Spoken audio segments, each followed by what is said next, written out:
ಅನುಮೋದನೆ ಕೊಟ್ಟಿದ್ದೀವಿ ರಾಜ್ಯ ಸಮಿತಿಯಿಂದ. ಈ ಆನಂದ್ ಮತ್ತು ಇತರ ಆಯ್ಕೆ ಆಗಿದ್ದಾರೆ. ಅದೇ ನಮಗೆ ಒರಿಜಿನಲ್ ಜಿಲ್ಲಾ ಸಮಿತಿ ಅಂತ ಹೇಳ್ಬಿಟ್ಟು ಅಲ್ಲಿ ಸ್ಟೇಟ್ ಎಕ್ಸಿಕ್ಯೂಟಿವ್ ಬಾಡಿಯಲ್ಲಿ ರೆಸಲ್ಯೂಷನ್ ಮಾಡಿದ್ದಾರೆ ಮತ್ತು ರೆಸಲ್ಯೂಷನ್ ಕಾಪಿಯನ್ನು ಸಹ ನಮಗೆ ಕಳಿಸಿದ್ದಾರೆ. ಆ ನಿಟ್ಟಿನಲ್ಲಿ ಅವರು ಏನು ಹೇಳ್ತಾರೆ ಅದ್ರ ಬಗ್ಗೆ ನಾವು ಪಾಲನೆ ಮಾಡ್ತಾ ಇದ್ದೀವಿ ಹೊರತು ಇಲ್ಲಿ ಯಾವುದೇ ಕಾರಣಕ್ಕೂ ದುರುಪಯೋಗ ಮಾಡಿಲ್ಲ, ದುರುದ್ದೇಶ ಕೂಡ ಇಲ್ಲ. ನಾವು ಸುಮಾರು 30 ವರ್ಷಕ್ಕಿಂತ ಹೆಚ್ಚು ಹುಣಸಮ್ಮಣ್ಣ, ಗಡ್ಡ ವೆಂಕಟೇಶಣ್ಣ, ಗೊಲ್ಲಳ್ಳಿ ಶಿವಪ್ರಸಾದ್ ಅಣ್ಣ ಜೊತೆಯಲ್ಲಿ ನಿಕಟವಾಗಿ ಸಂಪರ್ಕವನ್ನು ಇಟ್ಕೊಂಡು ದಲಿತ ಚಳವಳಿಯಲ್ಲಿ ಕೆಲಸ ಮಾಡಿದ್ವಿ. ಅವರು ಯಾವ ಕಾರಣಕ್ಕಾಗಿ ಆ ರೀತಿ ನಮ್ಮ ಮೇಲೆ ಆರೋಪ ಮಾಡಿದ್ರೆ ಗೊತ್ತಿಲ್ಲ. ಆ ದೊಡ್ಡವ್ರಿಗೆ ನಾವು ಯಾವತ್ತೂ ವಿರುದ್ಧ ಇಲ್ಲ. ಅವ್ರು ಹಾಕ್ಕೊಟ್ಟ ಹಾದಿಯಲ್ಲೇ ಇವತ್ತು ನಡೀತಾ ಇದ್ದೀವಿ. ಹಿಂದೆ ಯಾವ ರೀತಿ ಗೌರವ ಇತ್ತು ಮುಂದೆ ಕೂಡ ಅವ್ರ ಮೇಲೆ ನಮ್ಗೆ ಅಪಾರವಾದ ಗೌರವ ಘನತೆಯನ್ನು ನಾವು ಉಳಿಸ್ಕೊಳ್ತೀವಿ. ನಿಮ್ಮ ಗೌರವಕ್ಕೆ ಧಕ್ಕೆ ಆಗೋ ರೀತಿ ಚಳವಳಿಯನ್ನು ಇಲ್ಲಿ ದುರುಪಯೋಗ ಪಡಿಸ್ಕೊಳ್ಳೋದಿಲ್ಲ.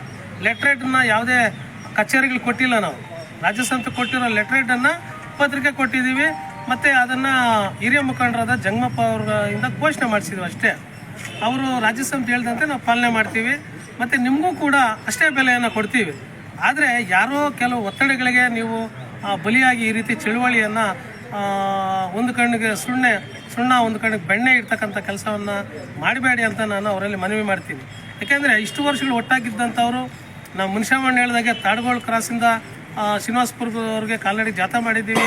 ಮತ್ತು ಹಿಂದೆ ಸಾಂಸ್ಕೃತಿಕ ಪ್ರತಿರೋಧ ಅಂತ ಬಸವನಗುಡಿ ನ್ಯಾಷನಲ್ ಕಾಲೇಜ್ ಮೈದಾನದಲ್ಲಿ ಮಾಡಿದಾಗ ಸಾವಿರಾರು ಜನರನ್ನು ಜಿಲ್ಲೆಯಿಂದ ಸಂಘಟನೆ ಮಾಡಿದ್ದೀವಿ.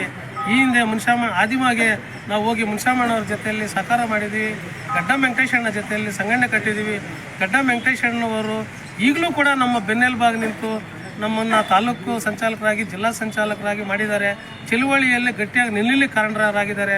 ಇದೆಲ್ಲ ಇದ್ದರೂ ಕೂಡ ಆನಂದ್ ನಮಗೆ ಪರಿಚಯ ಇಲ್ಲ, ಆನಂದ್ ಸಂಘಟನೆಗೆ ನಮ್ಮ ಸಂಬಂಧ ಇಲ್ಲ ಅಂತ ಹೇಳಿರ್ತಕ್ಕಂಥದ್ದು ನಮಗೆ ತುಂಬ ನೋವಿನ ವಿಚಾರ ಆಗಿದೆ. ಆ ನಿಟ್ಟಿನಲ್ಲಿ ಹಿರಿಯರು ಬದಲಾಗಬೇಕು.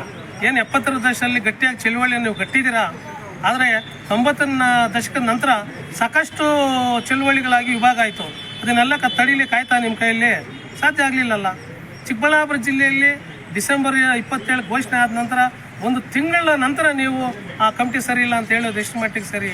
ಘೋಷಣೆ ಆದ ನಂತರನೇ ನೀವು ಮನೆ ದಿವಸ ಪ್ರೆಸ್ ಮೀಟ್ ಮಾಡಿ ಸರಿ ಇಲ್ಲ ಅಂತ ಬುದ್ಧಿ ಹೇಳ್ಬೋದಾಗಿತ್ತಲ್ಲ.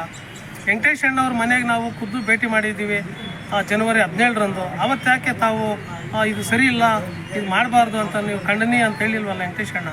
ಅದರಿಂದ ಯಾರೋ ಒತ್ತಡಗಳಿಂದ ಇವರು ಈ ರೀತಿ ಮಾಡಿರ್ತಾರೆ ಅಂತ ಹೇಳ್ಬಿಟ್ಟು ನಾವು ಈ ಸಂದರ್ಭದಲ್ಲಿ ಹೇಳಕ್ಕೆ ಇಚ್ಛೆ ಪಡ್ತೇವೆ. ಮುಂದಿನ ದಿನಗಳಲ್ಲಿ ಅವ್ರಿಗೂ ಕೂಡ ಗೌರವ ಕೊಡ್ತೀವಿ. ರಾಜ್ಯ ಸಮಿತಿಯಿಂದ ಒಂದು ದೊಡ್ಡ ಸಮ್ಮೇಳನ ಇಲ್ಲಿ ಹಮ್ಮಿಕೊಳ್ತಾ ಇದ್ದೀವಿ, ಜಿಲ್ಲಾ ಸಮ್ಮೇಳನ ಮಾರ್ಚ್ ಅಥವಾ ಏಪ್ರಿಲ್ ತಿಂಗಳಲ್ಲಿ. ಆ ಸಂದರ್ಭದಲ್ಲಿ ನಮ್ಮ ಅಧಿಕೃತ ರಾಜ್ಯ ಸಮಿತಿ ಬರ್ತದೆ, ಇವೆಲ್ಲದಕ್ಕೂ ಉತ್ತರ ಕೊಡ್ತದೆ. ಮತ್ತು ಈ ಹಿರಿಯ ನಾಯಕರಿಗೂ ಕೂಡ ಗೌರವ ಸಂದರ್ಭದಲ್ಲಿ ಕೊಡ್ತೀವಿ ಅಂತ ಹೇಳ್ತಾ ನಾವು ಮುಂದಿನ ಚಳುವಳಿಯನ್ನು ದಲಿತ ಪ್ರಜ್ಞೆ ಇಟ್ಕೊಂಡು ಚಳುವಳಿಯನ್ನು ಕಟ್ತೀವಿ. ಎಲ್ಲ ಜಾತಿಯ ಬಡವರೊಂದಿಗೆ ನಾವು ಸಂಘಟನೆಯನ್ನು ಕಟ್ತೀವಿ. ಮಹಿಳೆಯರು, ಕಾರ್ಮಿಕರು, ಪ್ರಗತಿಪರರು, ರೈತರು, ಈ ದೀನ ದಲಿತರ ಪರವಾಗಿ ನಾವು ಚಳುವಳಿಯನ್ನು ಕಟ್ತೀವಿ ಅಂತೇಳಿ ಈ ಸಂದರ್ಭದಲ್ಲಿ ಹೇಳಕ್ಕೆ ಇಚ್ಛೆಪಡ್ತೇವೆ. ಈಗ ನಿಮ್ಮ ಸಂಬಂಧ ಗಡ್ಡ ವೆಂಕಟೇಶಣ್ಣ ಜೊತೆ ಹುಣಸಮ್ಮಣ್ಣ ಜೊತೆ ಇರುತ್ತೋ ಇರಲ್ವ ಸರ್? ಅವರೊತ್ತಿಗೆ ನಾವು ಸಂಬಂಧವನ್ನು ಇಟ್ಕೊಳ್ಳಲಿಕ್ಕೆ ನಾವು ಸದಾ ಉತ್ಸುಕವಾಗಿ ಇದ್ದೀವಿ. ಯಾಕಂದರೆ ಈ ಜಿಲ್ಲೆಯಲ್ಲಿ ರಾಜ್ಯಕ್ಕೆ ಸಂಘಟನೆಯನ್ನು ಕಟ್ಟಿ ಬೆಳೆಸಿದಂಥ ನಾಯಕರು, ಅವರು ಹಿರಿಯರಿದ್ದಾರೆ, ಅವರು ಕೂಡ ನಮಗೆ ಮಾರ್ಗದರ್ಶಕರಾಗಿದ್ದರು. ಆ ಸಂಬಂಧವನ್ನು ನಾವು ನಿರಂತರವಾಗಿ ಇಟ್ಕೊಂಡಿರ್ತೀವಿ. ಅವರಾಗಿಯೇ ಈ ಸಂಬಂಧನ ಬೇಡ ಅಂತ ಹೇಳಿದ್ರೆ ನಾವೇನು ಮಾಡೋಕ್ಕಾಗಲ್ಲ. ಈಗ ನಮ್ಮ ಹೆಸರು ಹಾಕೋದು ಬೇಡ ಅಂತ ಹೇಳಿದ್ದಾರೆ. ಈಗ ನಾವು ಇದೇ ತಿಂಗಳ 12ನೇ ತಾರೀಕು ಚೇಳೂರಲ್ಲಿ ತಾಲೂಕು ಕಮಿಟಿ ಆಯ್ಕೆ ಮಾಡ್ತಾ ಇದ್ದೀವಿ.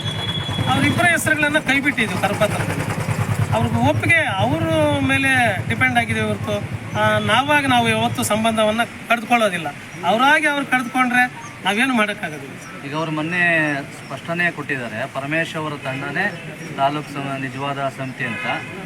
ಈ ಬಗ್ಗೆ ಏನು ಹೇಳ್ತೀರಿ ಸರ್? ಆ ವಿಚಾರವಾಗಿ